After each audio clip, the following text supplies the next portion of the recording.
So, and again, we're just diving into this, so don't get frustrated. A lot of this stuff for you guys that never wrestled freestyle before is going to feel a little weird.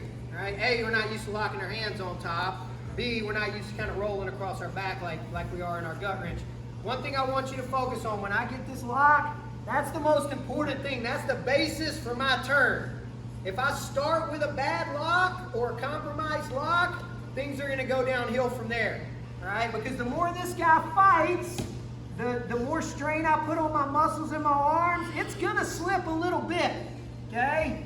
If I start with a bad lock and it slips even more, I'm going to just get worse and worse and worse. So that's why we're doing this drill. We're really focused on tight, crunch down on the lock, no daylight.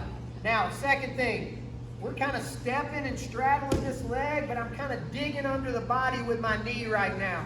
I want to create as much pressure towards this post, because once it collapses down to the elbow, it's an easy run over the shoulder as long as I engage my hips and my lock isn't slipping. So that's why I wanted you guys to feel this first up, and then we'll start worrying about how to turn them on the mat. So I'm locking, my ears staying glued. There's no float here. My shoulder's staying engaged. There's no float with my shoulder. Don't look down into the hole. And we're looking away from the direction we're going. Feet are moving, feet are moving. Now you'll start feeling that guy's shoulder starting to collapse at the elbow. We're going to step out right here. Once I step out, my lock's still tight. We're going to go to that back bridge that we did at the beginning of practice. I want his shoulders to go right over the top of my head. I don't want to pull his shoulders across my face. So when I get to this position, I'm going to arch. Okay? And just engage my hips and pop through. Now, we're doing it from the Quadpod because it takes a lot of that extra weight and stress off my lock. So it's a little bit easier for me to pop my hips, lock it down. Take your time. Get it nice and tight. Big step, big drive. Don't step out until they're going to kind of collapse into your lap. So driving. Step out. Pop.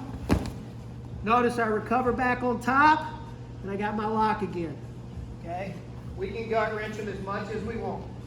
Used to, you could only gut wrench them or one direction or twice in one direction. They changed the rules a bunch. Leg laces were the same thing. We can go as much as we want both directions now. Questions? So partner, stay in there a little bit. Walk with them a little bit. Then when you collapse, don't turn into a corpse. Okay? Give them a little bit of a rigid feel. Lastly, your arms are the straps. They are not doing any powerful movement. All they're doing is sucking everything in tight. Okay? This is what I don't want you guys to do. Is get here, he collapses, and then I'm pulling him across my body with my arms. Okay? And I'm not driving with my feet. Alright? Really got to turn the other way. Really got to engage with my feet. Okay, my feet are driving. Drive. Stepping out. Boom. Pop. Okay? So I'm here. Lock. Glue. Drive. Back on top. Ears stay glued. Lock still clamping down. Go.